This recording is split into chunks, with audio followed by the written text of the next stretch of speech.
Hey, this is William Zabka, and you're listening to No Mercy, a Cobra Kai Kickback. Don't be a pansy, rate and subscribe. And remember, strike first, strike hard, and no mercy. We need to talk. About what? About what you've been putting in my kid's head since I've been gone. Just been teaching him the way of the fist. Same lessons I taught you. Strike first, strike hard.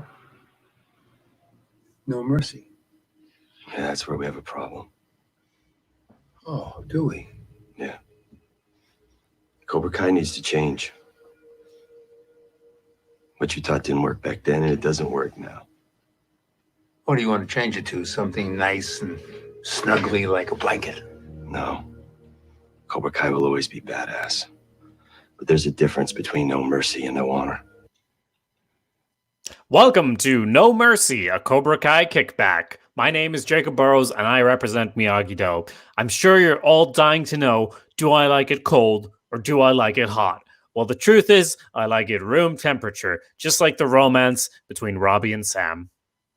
And my name is Jim Scampoli. I represent the new Cobra Kai because I understand that having honor doesn't mean that you're a pussy. And it only took me 30-something odd years. And it doesn't mean you're a pansy either. Amazing that they threw that shout out in right in the episode, and that he just before his moving monologue about the changing Cobra Kai, he just gave a shout out to us. Much appreciated, though it did kind of disrupt the scene, if we're being honest.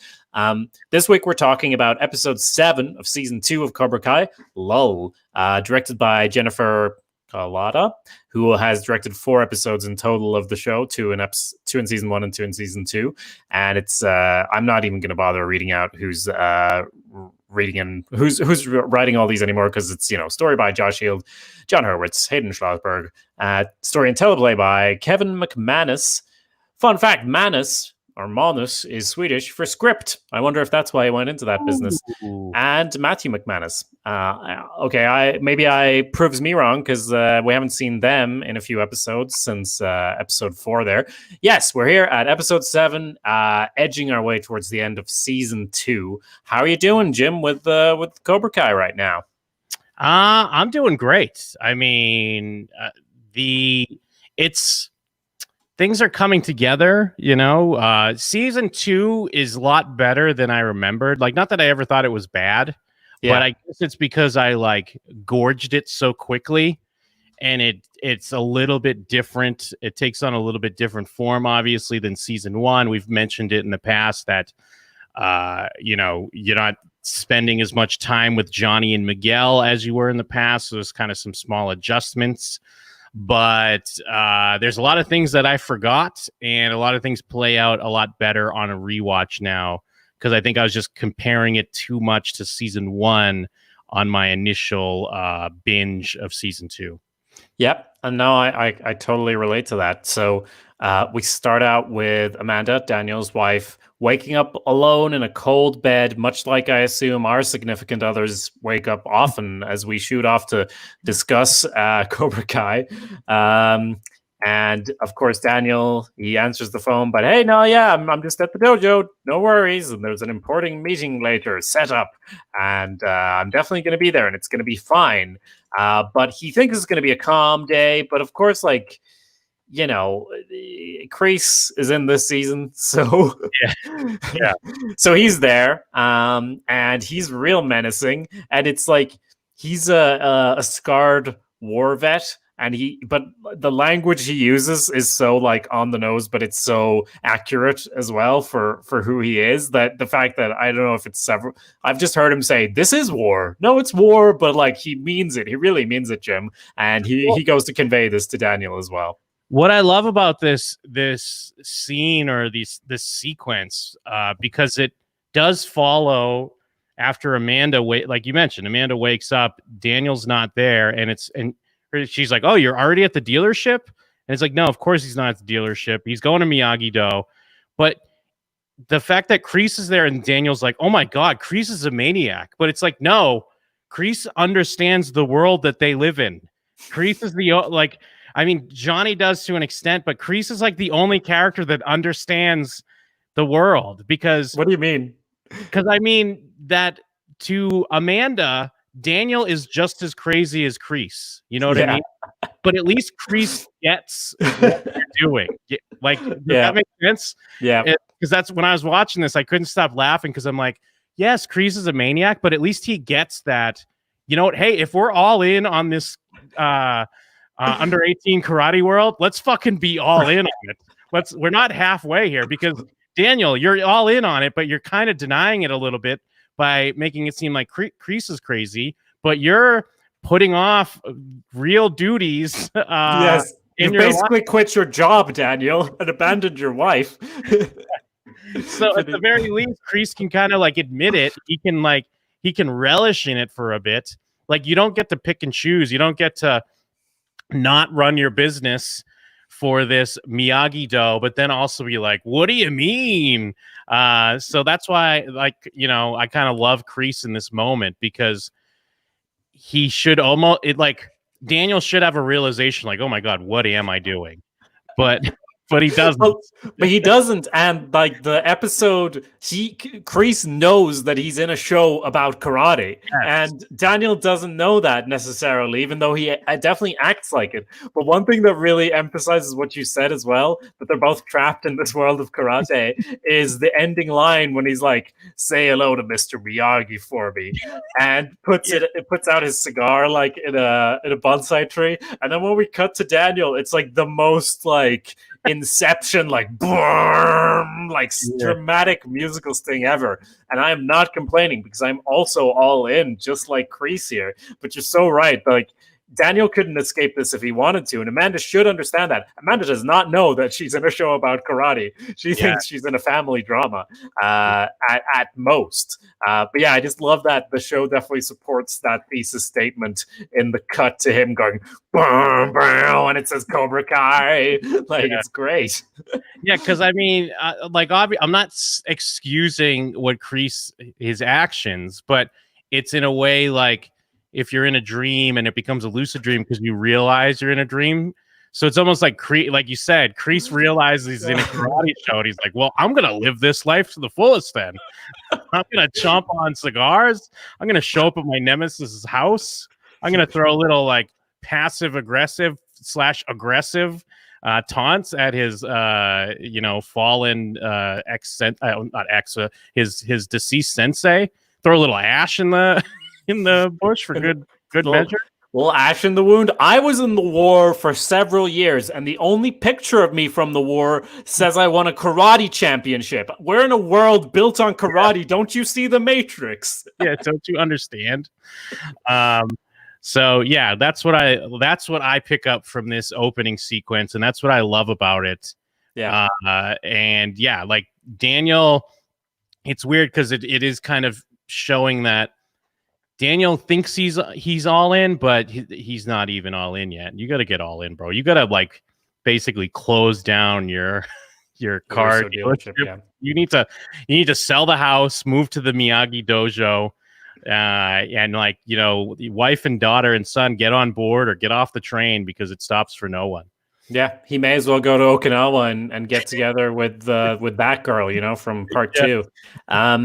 Yeah, no, I love it. I love this take we have, and I believe there's some sort of video essay in here as well about how they realize they're in a show with some of them and some of them don't. But either way, we got to move on. We're only 2 minutes into the episode. We have Sam hanging out with Moon. Moon just being best girl. Called up Sam to hang out, giving her this weird smoothie with hemp oil to reset her kinetic energy. That's why she's so good at karate in this episode. She reset her kinetic energy. That's the movement energy. But yeah, Moon just being the best as usual, giving dating advice because they're just chit chatting about Robbie, and there was almost a thing, but there wasn't a thing. It's great to have a scene where 2 women talk about a man. Yeah. It's so empowering, Jim. And like, and it's not only is it talking about a man, but it's like figuring out what to wear. Like, so, but I mean, it's still not. You could try to pick it apart like that. We're being kind of facetious. Sure. It does continue the streak of like Moon is kind of the best. Like started off as kind of a one-note ditzy character that was just like the dumb sidekick, but like she always makes like ever since then she's made nothing but great choices and been supportive to people. And I guess it's a good thing she's not involved in karate. Maybe that's why. That's how everyone who gets involved in karate they are like two cults. We're watching the duel of two cults that accept children and brainwash them into various techniques, which I love.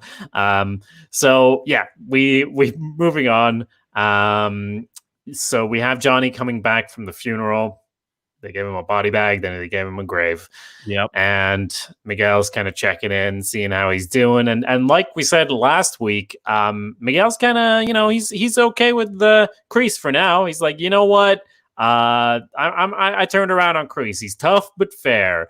And Johnny goes into the office and Kreese has just rearranged it, put up his picture on the wall. Just being very like heavy-handed in what he's doing.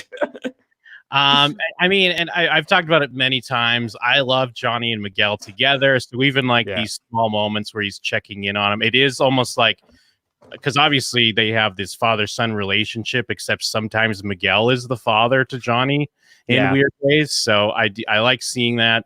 And I mean, when Kreese talks about my buddy taking that picture, this is clearly another allusion at Terry Silver, right?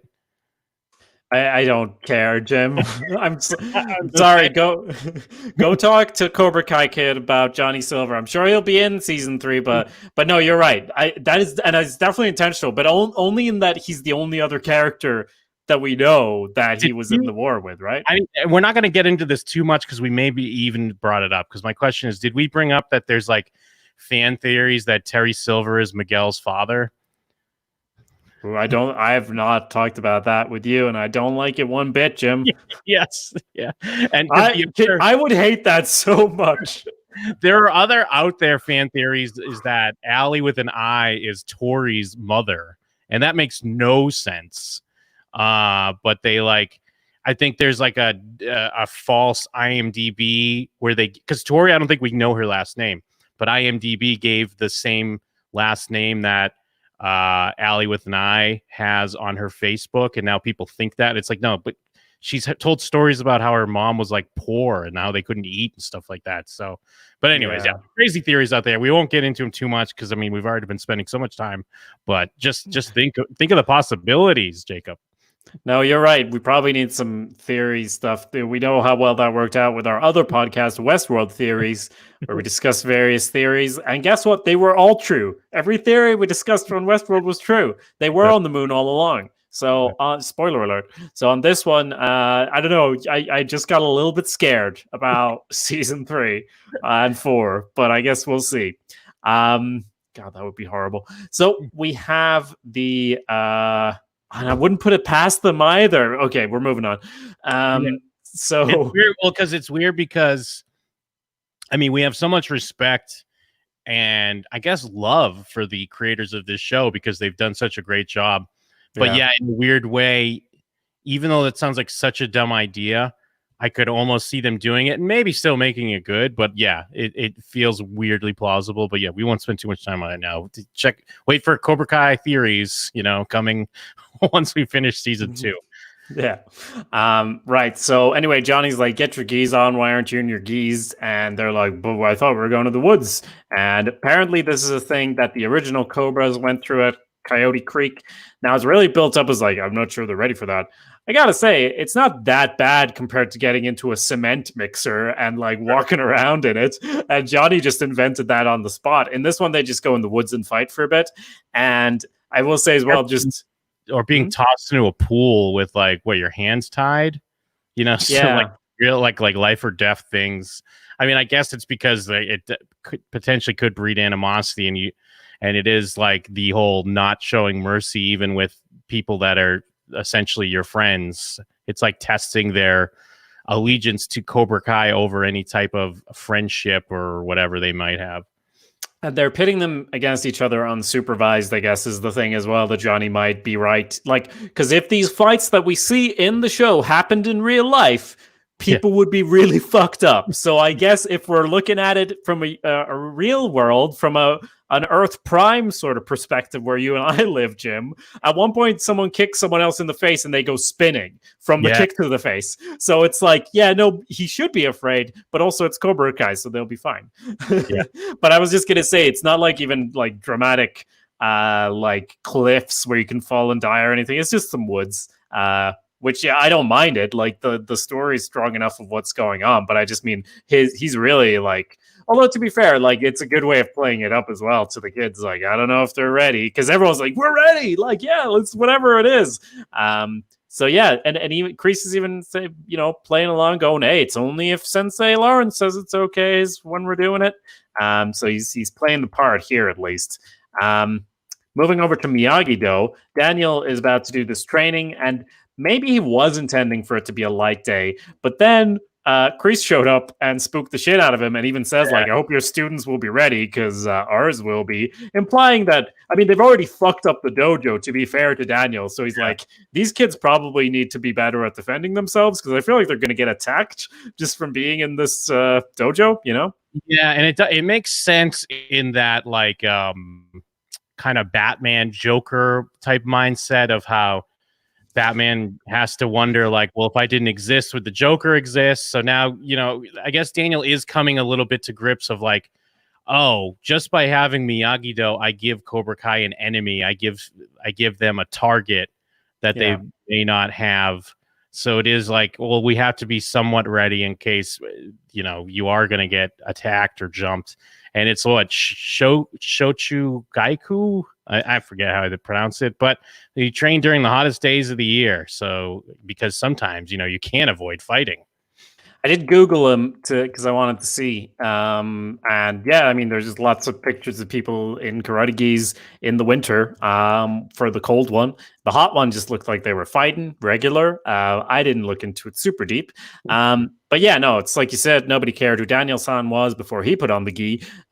So he says the heat wave's a gift. We're going to train for the hottest day of the year, stand in a circle, and do the thing. But before that, we head over to Coyote Creek, which, as I said, it's just some woods. Real peaceful. It really looks like you could do some Miyagi like meditation on a log there. The creek in itself is not dangerous. The real danger is what they brought with them themselves. Yes. And they kind of get this speech like, they're not your friends right now. They're your enemies. You got to collect the headbands. And I'm like, this kind of sounds like a fun game. It sounds like a fun game that you play in class, except there's no rules besides the rules of, Cobra Kai. Yeah, and I mean, of course, it has to be like, well, these are not your friends or your allies or whatever, or your brothers. And it is a TV show, so of course you have people like lined up across from each other that can give each other a look like, haha, but we are friends, or are we? What's interesting, well, not interesting, but what's weird to me, to jump around a little bit with this storyline, is like Aisha and Tori, their things get taken off screen, I guess.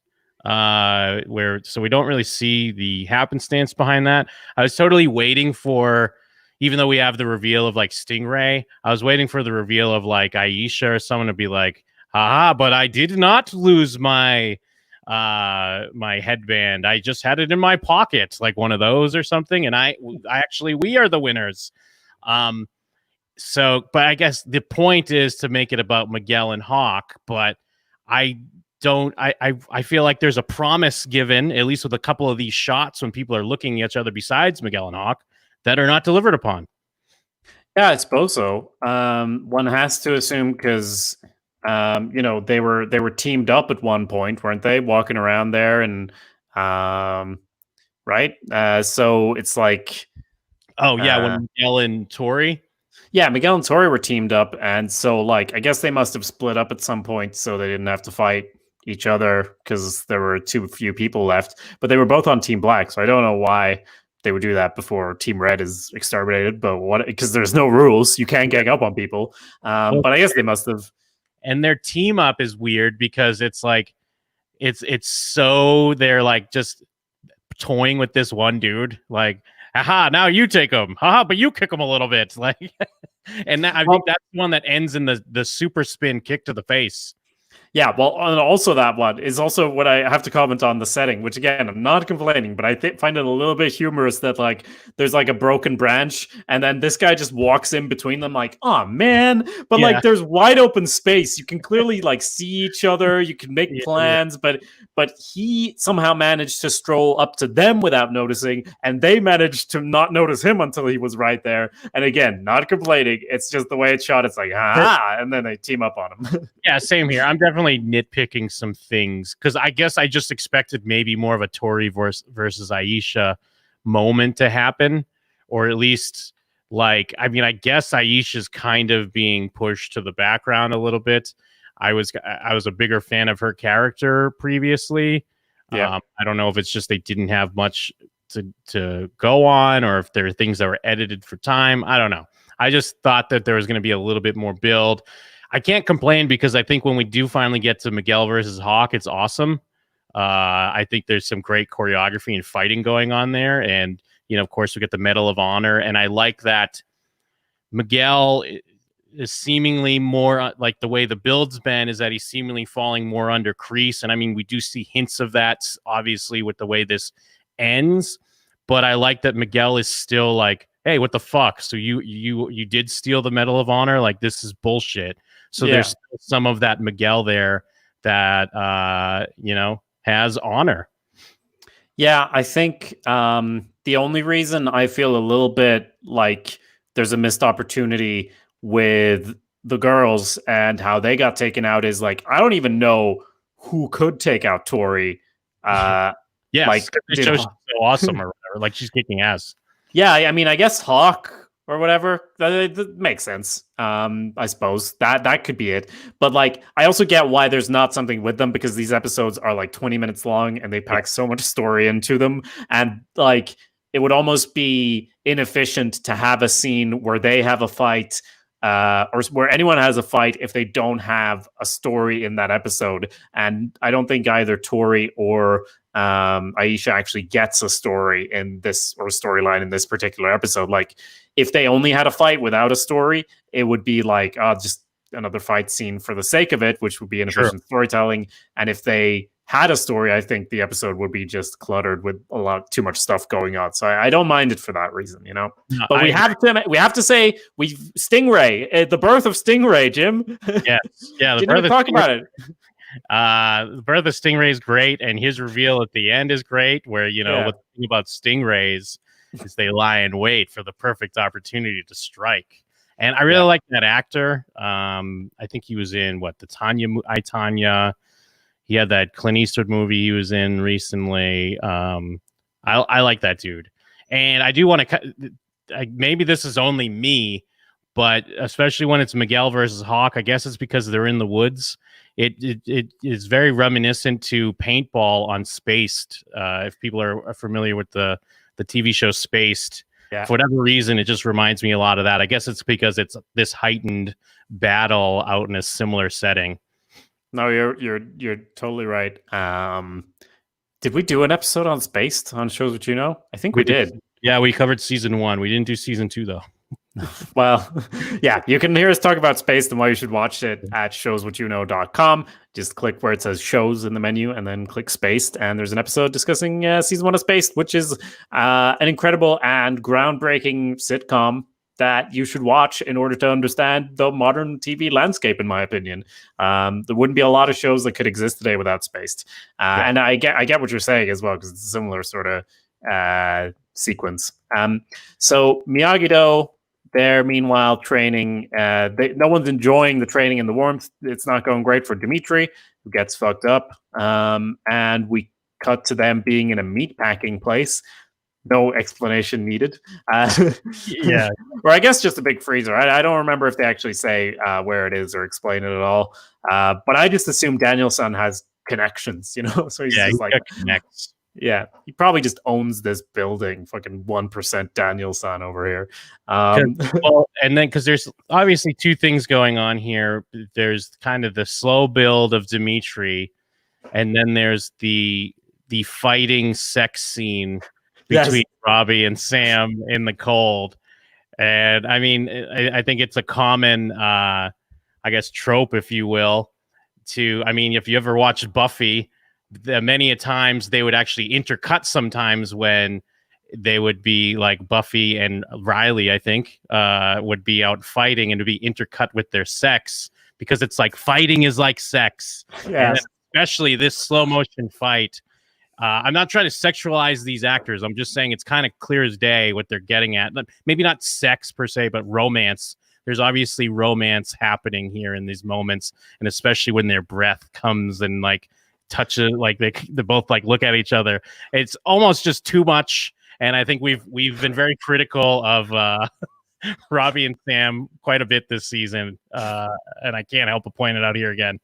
Yeah, no, it's a dance. Like you said, it doesn't necessarily have to be like a sex thing, but it is, because when you're a teenager, everything's a sex thing. Yeah. And I've never fought with my significant other. I'm glad about that. But I imagine that if you were the types to do sparring stuff, at least movies and television have taught me that you would inevitably just have sex. Even this show, Daniel says that's how they got their son. Oh, yes. Yeah. So they know the environment. And despite my joke at the start of the episode where I'm like, their romance is lukewarm, like I don't think it's bad. I just am not invested in it, but that's okay, because this show has so much. Like, I am of an age where scarily I'm closer. No, I guess I'm not. I guess I'm in the mid-range of like between the teenage actors and Daniel. How old is Daniel's son supposed to be? Let's not look it up. Let's not depress me. But I feel like I relate more to the concerns of the adults than the children, at least. So that's why it's okay. I'm not super invested in the whole romance going on. I don't think it's unbelievable, Because Daniel's son, he has to be what? He's because it's been 34, because it's still, I think this is still technically supposed to be 2018, because it's like the summer after the tournament. Mm-hmm. So you're looking at 34 years. So he's supposed to be like 51 or something like that. Okay, well then I am definitely clearly closer to the young ones. Thank you, Jim, for looking that up and making me feel good. Well, I just did it in my head. I'm just that good. Don't even Thanks worry. for looking it up in your head. But like you said, but like, how clueless is Daniel to not see what's happening here? Come on, open your fucking eyes, bro. Daniel's been so hypnotized by Kreese, he doesn't even know what's going on in his own relationship, let alone anyone else's. So don't judge him. He's just literally trying to make them be able to fight so they can fight the Cobra Kais when they attack him. And I don't want to gloss over the great moment when Dimitri, like, things click for him, because Daniel explains it in the like, you're neurotic. You expect the worst. Like, use that. Like, that's great. That's a great Daniel picking up like his own Miyagi moment, like a Daniel-san moment where he learns to really teach someone. And it's also great that they, end it with the punchline where then the next guy comes in and kicks him in the stomach or whatever, because, he's not that great immediately. Slow down, but it's starting to click a bit, which is awesome. Yeah, we have two cut off the music comedically moments in the episode. The first one's when Stingray does his introduction and there's cool music, and then Kreese calls him Chubbs, and the music literally like powers down. It's like, and so that's a comedic one. And then here again, dramatic, great music when Dimitri did the thing, and then immediately gets fucked up immediately, and the music cuts off. So two of them in one episode. That's all you get. Don't try to do three. But yeah, it is very good. And like you said, Dimitri's progress is probably the most satisfying in the show to watch, right? Because it's so slow. Like we said, it's a very condensed type of show where a lot happens every 20 minutes. We've seen other people get pretty good in like a montage at the start of an episode, and now they're great at karate. And so Dimitri just repeatedly failing over and over, it just makes him really likable. And when anything clicks, you're like, fuck yeah. Yeah, absolutely. And so then Daniel tries to show up, but Anush has left. He got a better offer, and he's balance is not his thing right now. I guess he thought he could show up many, many hours later and still handle things. Don't worry, I got this. But no, things are starting to crack a bit between his, not just his marriage, but his business, because he's not handling it all together. I mean, this guy doesn't even understand that Robbie and his daughter are becoming a thing. Now, but as far as the other take with, you've talked about Robbie being kind of such a good guy, but now we're seeing the cracks in that when we have this, blossoming romance, but he becomes selfish when Miguel shows up with the medal and even, shows his Miguelness of like, hey, we're not all assholes, and just tell Sam I'm sorry. And obviously Robbie's worried that if he does tell the truth, maybe she would, I guess, reconsider Miguel. And it's just bad timing to have him because now they're all thinking about each other, and she's not thinking about Miguel right now, which she was doing for way too long. So now if he just brings that back into it, so I'm gonna be maybe unexpectedly I'm so with Robbie here. I totally get why he does this. Yeah. And and like I said as well, when he does something that's actually bad, it just makes him more relatable as well, because he's been all along this bad kid who doesn't do anything bad, and now he does something that's pretty bad, but it's completely understandable to me. I don't even think it's that bad, because it's not like he's fucking Miguel's best friend and has sworn to help him. In fact, Miguel has kind of stolen his dad in his eyes, so maybe stay away from my burgeoning relationship here. So I don't even blame him one bit, and I do like this as a choice as well for the character, because it just complicates things a bit and makes him have to try to figure something out where they've just been sort of slowly progressing their relationship. Now, let's throw some wrenches in the monkey works. Yeah, no, that does make sense, because he did steal his dad. And what's great about Johnny's choice to finally get rid of Kreese, it's because of the change he's seeing in Miguel. That kind of spells everything out for him that he needs. And I guess Kreese didn't quite foresee the relationship that they actually have, because that's too much of a pressure point. Obviously, if it was Hawk or someone that did the same thing, I'm sure Johnny would still be upset, but I don't think he'd be upset to the extent that he is, where he's really finally nah, you got to go.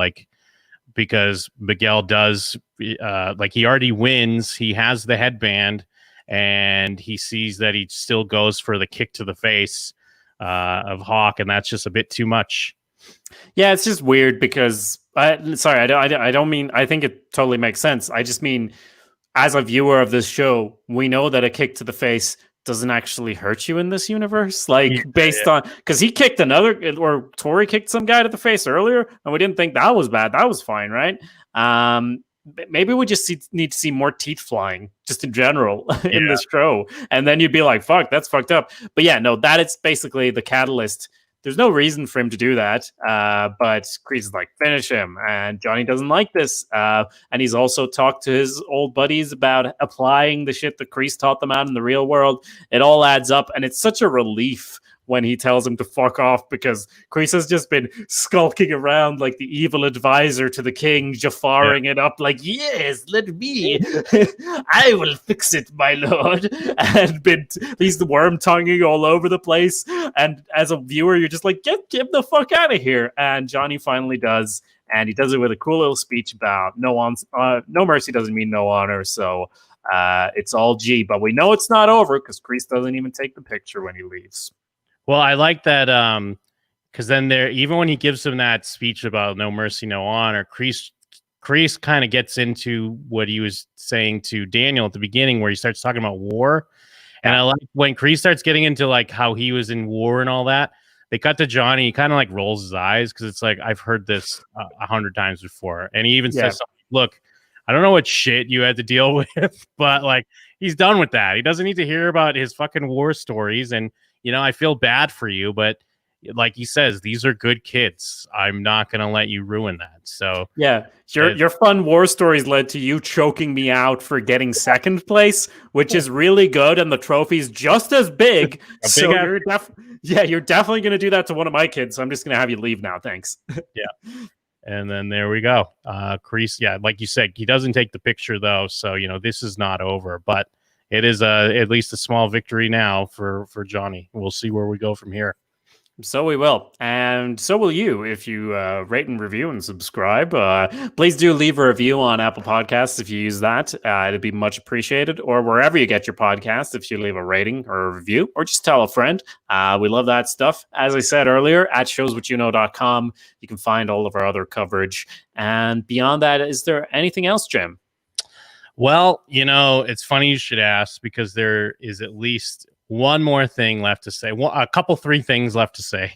Oh, Jim, what's that? Strike first. Strike hard. No mercy.